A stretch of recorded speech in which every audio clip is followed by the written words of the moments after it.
آپ کی یہ بیگم آپ کے نکاح سے مکمل طور پر نکل چکی ہے، آپ کے لیے غیر ہو گئی ہے، لہٰذا اب اس کا ایک ہی حل بچا ہے اور وہ ہے حلالہ. اپنے آپ کو محدود کر دیا ہے، تو اس میں اہل البیت کا قصور نہیں ہے، اس میں ہمارا قصور ہے کہ ہم ان تعلیمات کو کیوں نہیں لے رہے. یہ مت سمجھیے گا کہ آپ کہیں خدا نخواستہ آپ اپنے فرقے کو چھوڑ کر دوسری جگہ سے مسئلہ لے رہے ہیں تو آپ کہیں گمراہی میں جا رہے. نہیں، یہ سوچیں کہ ابھی آپ کو ہدایت مل رہی ہے. اور میں بھی یہاں پر یہ چاہوں گا کہ پاکستان کے اندر ہم لوگوں کا گھر ٹوٹنے سے اگر بچانا چاہتے ہیں تو مکتب اہل البیت کے اندر اس کا حل موجود ہے، قرآن مجید کے اندر. اور اہل البیت قرآن سے جدا نہیں ہے کہ دو گواہوں کو لازمی قرار دیا جائے تاکہ لوگوں کے گھر نہ ٹوٹے. بسم اللہ والصلاة والسلام علی رسول اللہ وآلہ وآلہ. السلام علیکم ورحمۃ اللہ وبرکاتہ. حلالہ کیا ہے؟ حلالہ کیا شریعت میں اس کی اجازت دی گئی ہے یا نہیں ہے؟ اور ہمارے ہاں سوسائٹی میں مروج جو مشہور و معروف جو طریقہ کار ہے، آیا قرآن و سنت کی روشنی میں اس حلالہ کی شرعی طور پر حیثیت موجود ہے یا نہیں ہے؟ اور کیا یہ درست ہے یا اس کے علاوہ کوئی اور حل موجود ہے یا نہیں؟ میں پہلے بھی اس حوالے سے گفتگو کر چکا ہوں کہ اگر ہمارا نوجوان، ہمارا سنی نوجوان خدا نخواستہ اگر اپنی بیگم کو ایک ساتھ 3 طلاقیں دے دیتا ہے تو وہ اس کے نکاح سے نکل جاتی ہے. اب اگر وہ یہ چاہتا ہے کہ وہ پھر سے اسی زوجہ کے ساتھ زندگی گزارے تو اس کو یہ حل دیا جاتا ہے کہ چونکہ آپ کی یہ بیگم آپ کے نکاح سے مکمل طور پر نکل چکی ہے، آپ کے لیے غیر ہو گئی ہے، لہذا اب اس کا ایک ہی حل بچا ہے اور وہ ہے حلالہ. یہ حلالہ کیا ہے؟ آج ہم اس موضوع پر گفتگو کریں گے اور یہ سمجھنا چاہیں گے کیا ہمارے اس سنی نوجوان کے لیے، ہمارے بلکہ تمام مسلمانوں کے لیے کیا شریعت نے کوئی حل دیا ہے اس پریشانی سے بچنے کا. طلاق دینے کا ایک مکمل طریقہ موجود ہے قرآن مجید میں، اور اہل البیت علیہ السلام کی تعلیمات کے اندر بھی اس کے بارے میں تفصیل کے ساتھ موجود ہے کہ طلاق کس حالت میں دینی چاہیے، کیا شرائط ہیں، اور حتیٰ کہ جو بیگم ہے مطلقہ، جس کو جو مطلقہ بنے گی، جس کو طلاق دی جا رہی ہے، اس کی کیا صورت ہے، اس کی کیا حالت ہے. لیکن ان سب تعلیمات سے ہمارے نوجوان کو غافل رکھا گیا، اور یہ غافل ہوتا ہے. یہ بیچارہ اسے معلوم نہیں ہوتا، کبھی یہ کہتا ہے کہ میں نے غصے کی حالت میں، خدا نخواستہ کبھی نشے کی حالت میں، اور جو جس کو طلاق دی جا رہی ہے یعنی بیگم، وہ اس کی جو حالت ہے وہ بھی اسے معلوم نہیں ہے. طلاق طہر کی حالت میں ہونی چاہیے، حیض کی حالت میں دے دیتے ہیں، نفاس کی حالت میں ہو جاتی ہے، یعنی ولادت کے بعد بچہ ہے اور ابھی وہ نفاس کا عمل وہ دن ہے، گواہ موجود نہیں ہے. قرآن مجید میں اس کا حکم ہے، اہل البیت کی تعلیمات میں. تو طلاق دینے کی ایک مکمل شرائط ہے، کنڈیشن ہے. اہل البیت علیہ السلام کے جو ان کا فرمان ہے وہ یہی ہے کہ یہ ساری چیزیں سامنے رکھی جائیں تو طلاق ہوتی ہے. ایک تفصیلی موضوع ہے طلاق کے احکام کا. آج میں صرف حلالہ سے، یعنی حلالہ کی جانب جو ہمیشہ یہ نوجوانوں کو ڈال دیا جاتا ہے اور ان کی رہنمائی کر دی جاتی ہے کہ بھئی اب حلالہ کے سوا تمہارا کوئی چارہ نہیں ہے.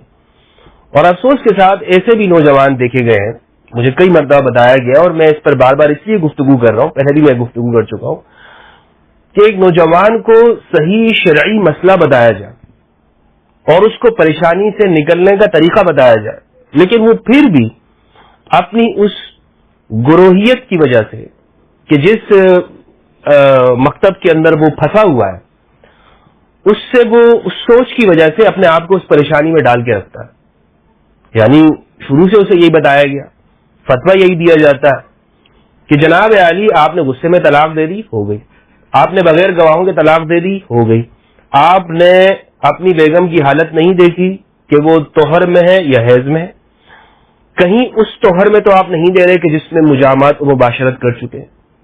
کوئی مسئلہ نہیں بتایا جاتا. جناب آپ نے طلاق آپ کی ہو چکی ہے، اور 3 طلاقیں اگر ایک ساتھ دے دی ہیں تو بھی طلاقیں ہو گئی ہیں، لہذا وہ اب نکاح سے نکل گئی ہے. حل یہی بچا ہے کہ حلالہ کیا ہے کہ آپ نے آپ کی جو بیگم ہے جس کو طلاق دی ہے، اب حتی تنکح زوجا غیرہ، اس آیت کی روشنی میں کہ یہ بیگم اس شوہر کے لیے جس کے نکاح سے نکلی ہے اب کبھی حلال نہیں ہونے والی، یہاں تک کہ یہ دوسرے شوہر کے ساتھ شادی کر لے، نکاح کر لے. بیگم جس کو طلاق ہوئی ہے اب وہ دوسری شادی کرے گی، نکاح کرے گی نکاح صحیح ہونی چاہیے.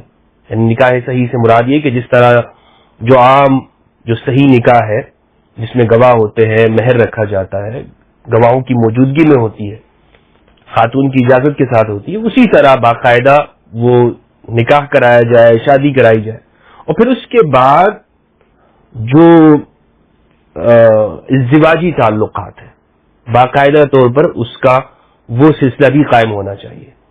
اگر اس ازدواجی تعلق قائم کیے بغیر دوسرے شوہر کے ساتھ اس نے ازدواجی تعلق قائم نہیں کیا اور اس نے طلاق دے دی اور پھر یہ پہلے شوہر کے پاس آنا چاہتی ہے تو یہ نہیں آ سکتی.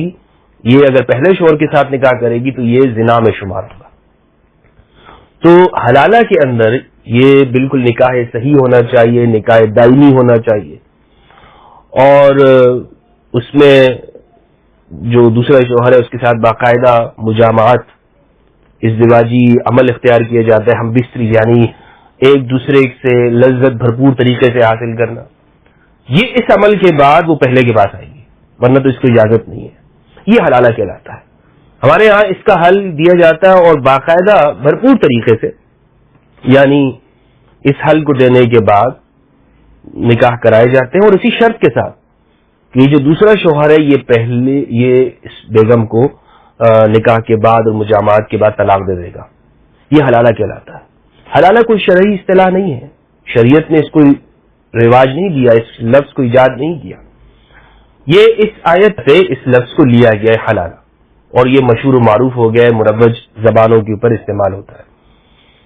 طلاق دینے کا جو درست طریقہ کار ہے وہ میں نے آپ کو بتایا کہ اس میں جسے طلاق سنی کہتے ہیں, صحیح طریقہ کار کہ ایسے توہر میں خاتون کو, بیگم کو طلاق دی جائے جس میں مجامعات نہیں کی ہے, اور ایک طلاق دے گا, پھر اس کے بعد یہ نکاح سے جب وہ اگر عدت پوری کر لیتی ہے تو نکاح سے نکل جاتی ہے. اب اس کے پاس آپشن موجود ہے, یہ چاہے تو واپس اسے اپنے نکاح میں لے لے, یا چاہے تو یہ خاتون دوسرے سے شادی کر لے. اگر دوسرے سے شادی کر لیتی ہے اور وہ طلاق دے دیتا ہے تو پھر یہ اس کے پاس دوبارہ سے آ سکتی ہے. تو یہ جو حلالہ کی مروجہ صورت ہے اس میں بہت سارے نوجوان پریشان ہو جاتے ہیں, کہتے ہیں نہیں بھائی ہم تو اسی پر عمل کریں گے, کیونکہ ہمیں مولانا صاحب نے یہی بتایا. کیا اس سے بچنے کا کوئی عمل ہے؟ بالکل اس سے بچنے کا طریقہ موجود ہے. وہ یہ ہے کہ ایک تو اتفاقی طور پر کہ اگر جیسے اس نے طلاق دے دی ہے اور خاتون نے دوسری جگہ شادی کر لی اور اس دوسرے شوہر کا اتفاق سے انتقال ہو جاتا ہے, وہ فوت ہو جاتا ہے یا وہ طلاق دے دیتا ہے, تو پھر یہ پہلے شوہر کے پاس آ سکتی ہے. یہ اتفاقی طور پر اگر ایسا ہو.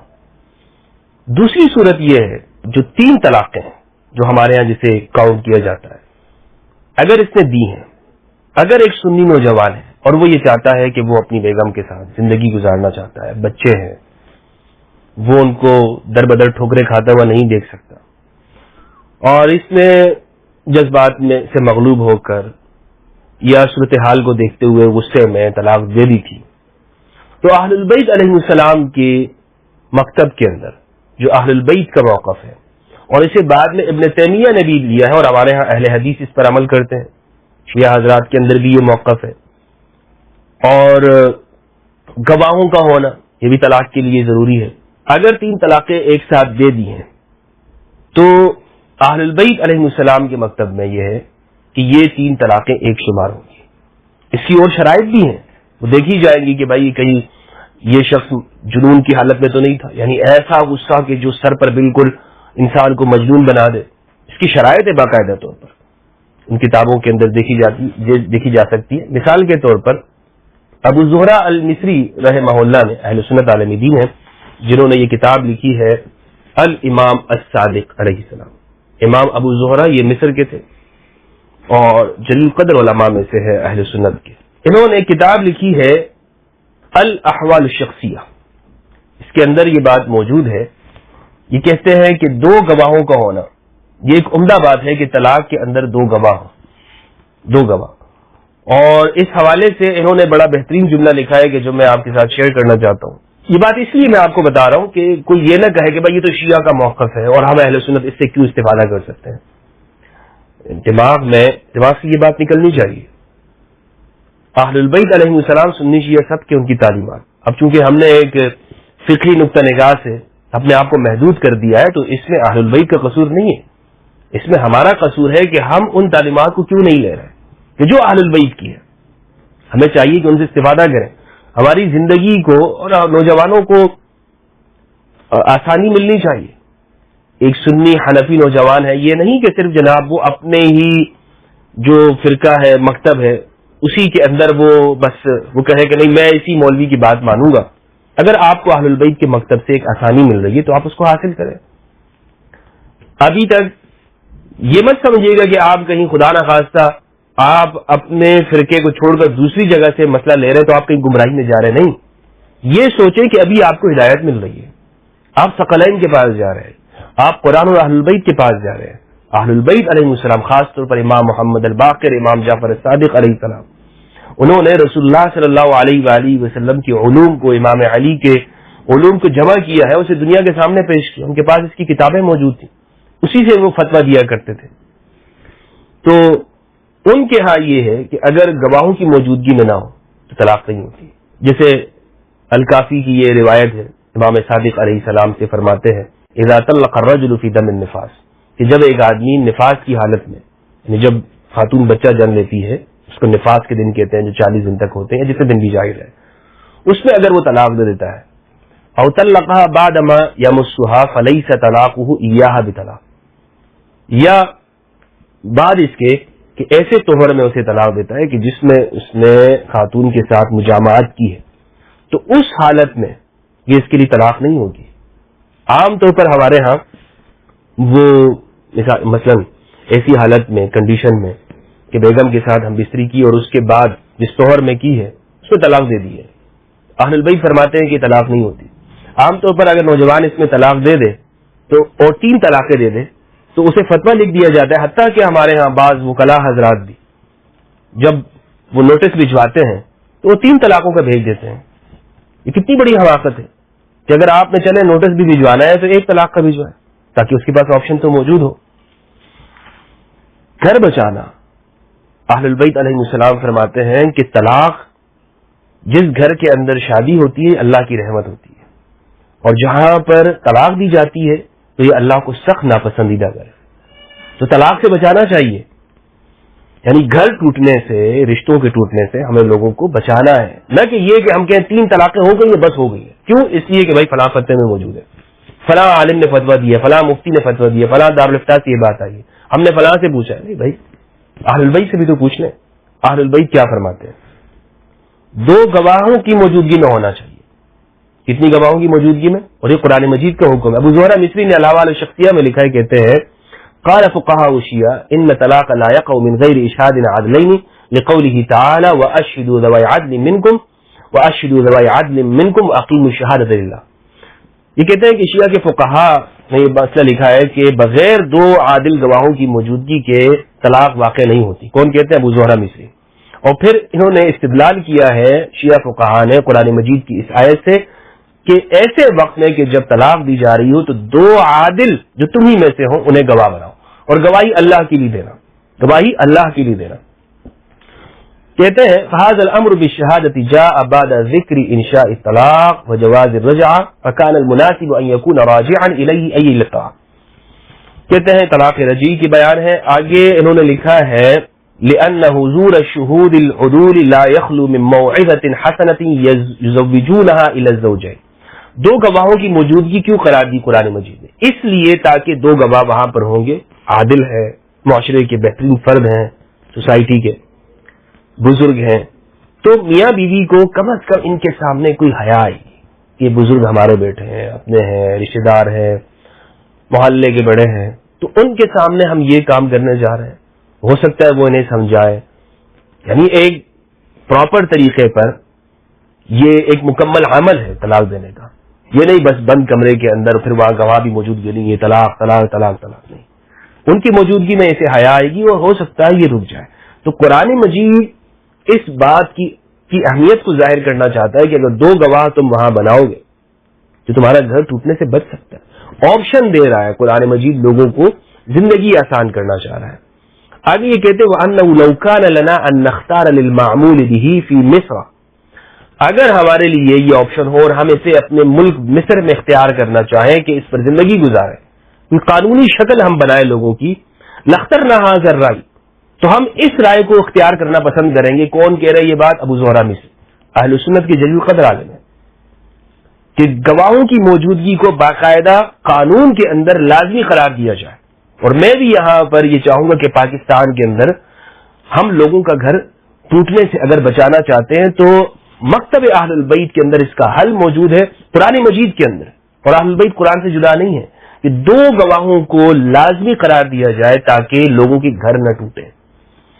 فَيَشْتَرِطُ لِوُقُوعِ الطَّلَاقِ حُضُورَ شَاهِدَيْنِ عَدْلَيْنِ، اللہ اکبر، تو شرط لگائی جائے طلاق کے وقوع کے لیے دو عادل گواہوں کی موجودگی کا، دو عادل گواہ وہاں پر موجود ہوں گے، تو پھر اس طرح سے یہ طلاق کے لیے شرط اگر ہم رکھیں گے تو اگر کیس مثلا عدالت میں جاتا ہے، کیا گواہ موجود ہے طلاق کے وقت میں؟ نہیں ہے، ٹھیک ہے، یہ طلاق نافذ نہیں ہوئی۔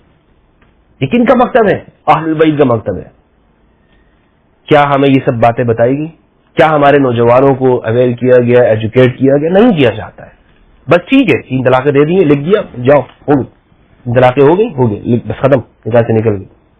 اور اس کے لیے پھر حلالہ، حلالہ کیا ہے؟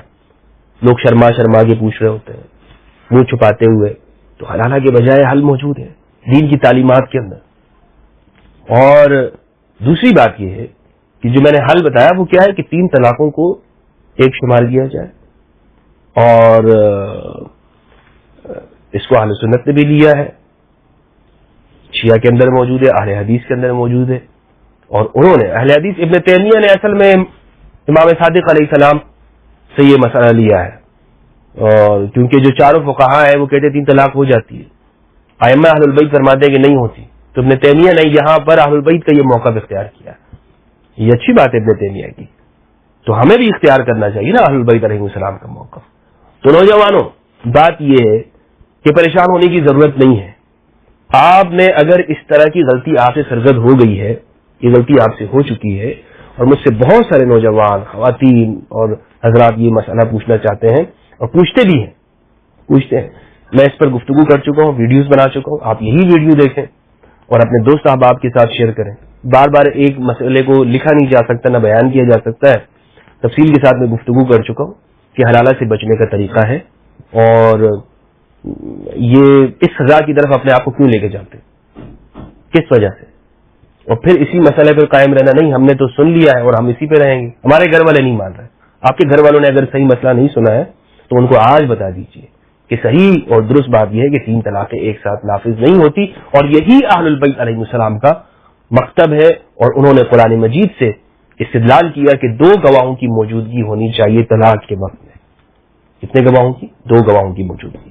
السلام علیکم ورحمۃ اللہ وبرکاتہ۔